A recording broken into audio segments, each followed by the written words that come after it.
여러분, 우리의 존재는 우리 혼자만으로 끝나지 않습니다. 나 혼자라도 주님 앞에 역경을 딛고 바로 서게 되면 주님은 우리를 귀감이 되게 하십니다. 요즘 주님께서 제게 다른 목사님들을 만날 감동을 자꾸 주십니다. 오늘도 제가 이 교회 다 끝나고 동기 목사님 모임에 가야 돼요. 제가 가면 무슨 얘기하겠습니까? 우리 교회 얘기하겠죠. 우리 교회가 개척하고 지나온 이야기를 하고 어려움을 함께 감당해온 성도님 이야기를 하게 됩니다.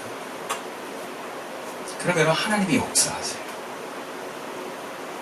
적어도 개척을 생각하는 목사들에게 용기와 소망을 준다는 거 아셔야 돼요.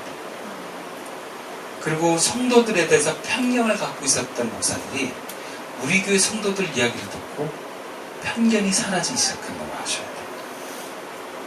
제가 3년차 때는 많은 목사님들이 저를 손가락질했습니다. 7년이 되니까 저를 존경합니다. 우리 교회가 대단하다고 합니다. 여러분, 우리 시선교회가 우리 시선교회만의 교회가 아닙니다. 여러분. 하나는 우리 교회를 사용하십니다. 우리 교회 스토리를 사용하십니다.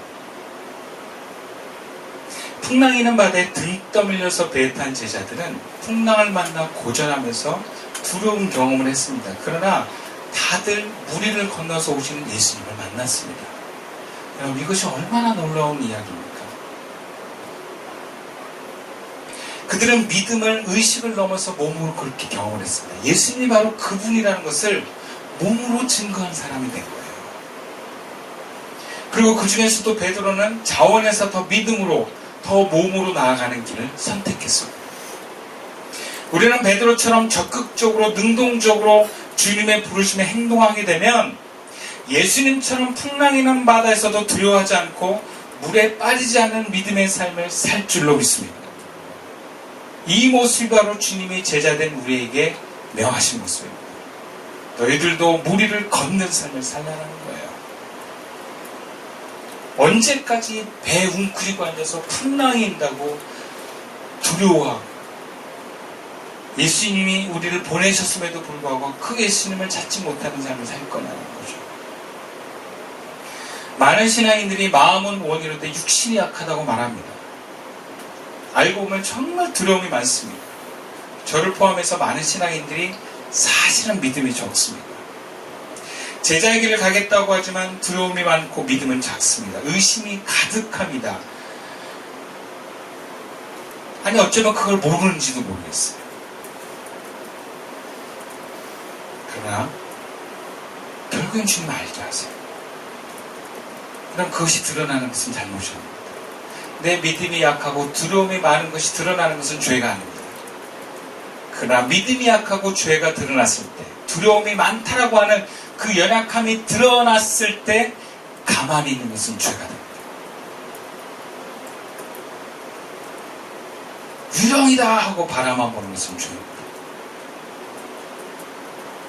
제자들도 예수님이 그 배에 올라오고 나서야 예수님을 발견하고 안심합니다. 여러분, 이런 사람은 예수님의 배에 오를 때까지 두려워요. 물론 이렇게 예수님을 언젠가는 경험하는 것도 귀한 은혜입니다. 그러나 주님은 우리에게 베드로처럼 하라는 거예요. 배만 있지 말고 기다리지 말고 자원에서 한 발 더 나가라는 거예요. 풍랑이 있는 상황 속에서 무리를 걷는 존재가 되라는 것입니다. 그리고 그것을 위해서 적극적으로 행동하라는 거예요. 물론 아무런 근거 없이 자기 의지만으로 믿음의 발걸음을 딛는 것은 아닙니다. 예수님에게 나더러 물 위로 걸어서 주님께 오라고 명령하십시오라고 말하는 거예요. 그리고 오너라 하는 허락이 떨어졌을 때 그 오너라 하는 말씀에 의지하여서 발을 딛는 것입니다. 이런 적극적인 행동을 선제적으로 하는 제자, 그것이 바로 무리를 걷는 예수의 길을 걷는 제자입니다. 그럼 무리를 걸으면 뭐가 좋습니까? 무리를 걷는 것은 풍랑이 있는 상황에서도 마음이 그 풍랑에 두려워하거나 움츠러들지 않는 것만 해요. 그러니까 우리 삶에 어떤 사건이 생겨도 우리가 그 두려움에 빠지거나 뭔가 주님의 뜻을 잃어버리지 않게 된다. 그리고 성큼성큼 무리를 건너서 풍랑에 허우적대는 사람들을 도와주는 사람이 된다는 거예요. 이것은 그만큼 우리의 삶이 예수님과 함께 하나님과 가깝게 살아간다는 것을 말합니다. 무리를 걷게 되시기를 축원합니다. 우리는 모두 마음이 평안하기를 바랍니다. 그리고 하나님과 가까워지기를 원합니다. 그런데 우리의 신앙생활은 수동적입니다. 늘 등 떠밀려서 합니다. 풍랑이 있는 속에서 주님께 도와달라고만 할 줄 알지 무리를 걸어가게 달라고 하는 이는 적습니다. 능동적으로 적극적으로 주님께 요청하십시오. 여러분, 이 중심에 뭐가 있냐? 적극적인 의지가 있는 거예요. 주님이 저에게 그걸 받으신다는 걸 알았어요. 그리고 저의 형편이나 상황이 부끄럽지 않아 한다는 걸 알았어요. 아, 이제는 내가 당당히 얘기할 수 있겠구나. 참 감사하다. 그리고 우리 교인들을 자랑할 수 있겠구나. 많은 사람들이 교회는 안 된다. 성도들은 교회 모이기를 싫어한다. 교회 예배 시간을 줄여야 된다.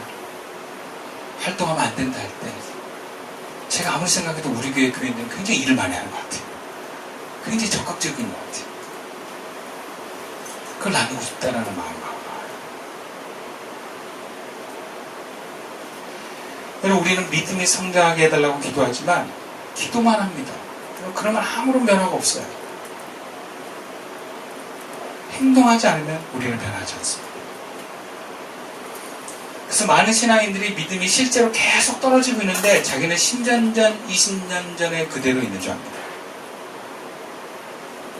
여러분, 운동해 본 사람은 알아요. 운동을 안 하면 근력은 떨어집니다. 이전보다 형편 없어집니다. 그런데 자기가 그때 그대로 있는 줄 알아요. 근데 해보면 알아요. 몸이 말을 안 들어요. 여러분, 믿음도 말을 안 듣습니다. 안 들어올 줄 알았는데 들어오기 시작합니다.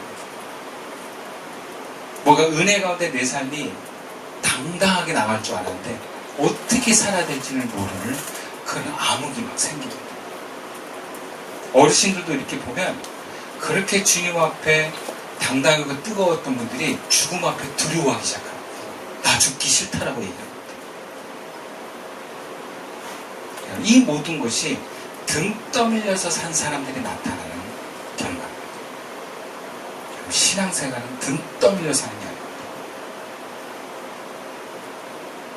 자원해서 적극적으로 행동하는 것입니다.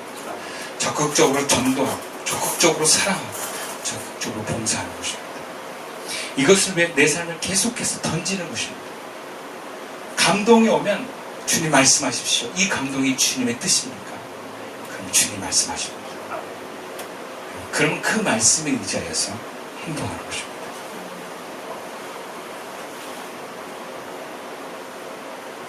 그래서 주님 우리에게 무리로 걸어가고자 하는 생각을 주십니다. 이걸 감동이라고 해요.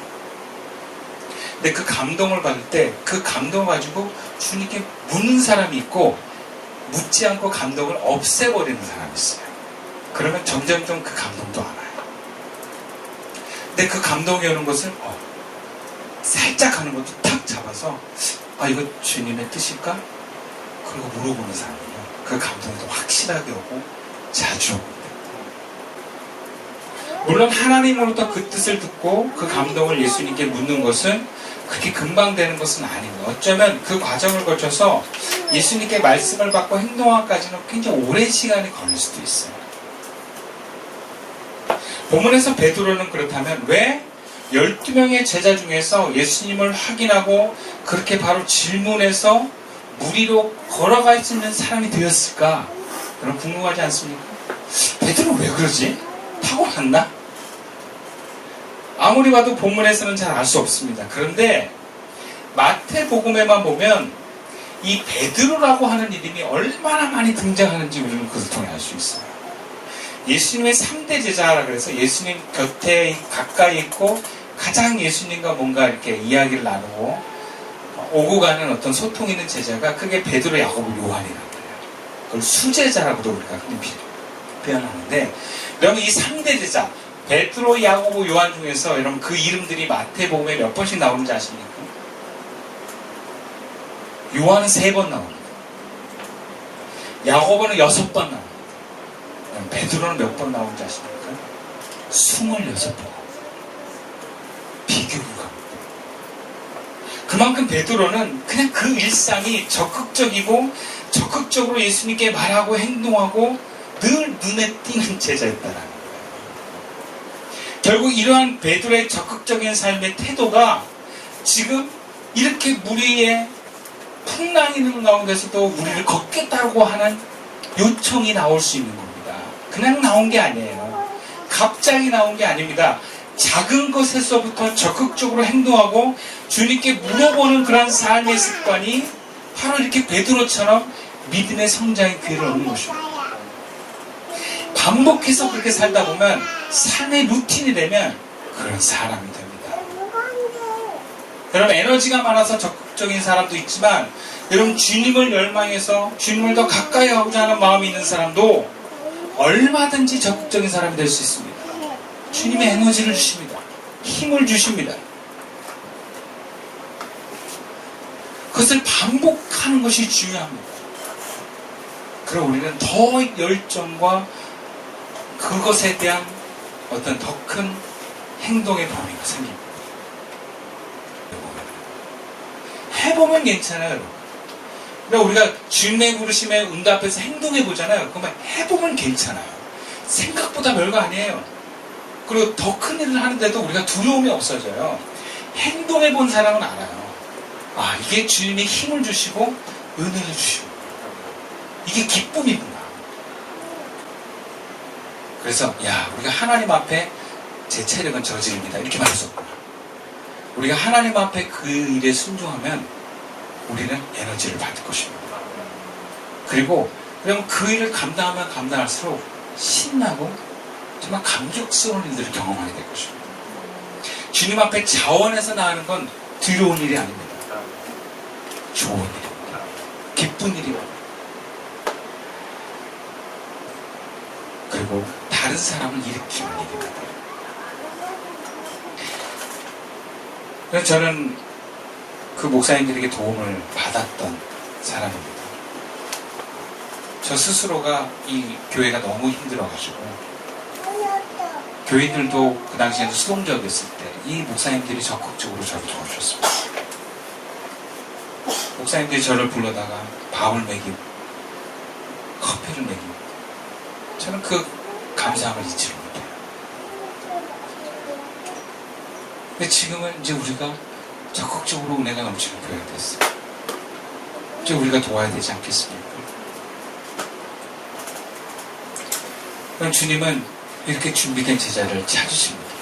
머리만, 신념만, 생각만 갖고 있는 제자로는 주님의 부르심에 응답할 수가 없습니다.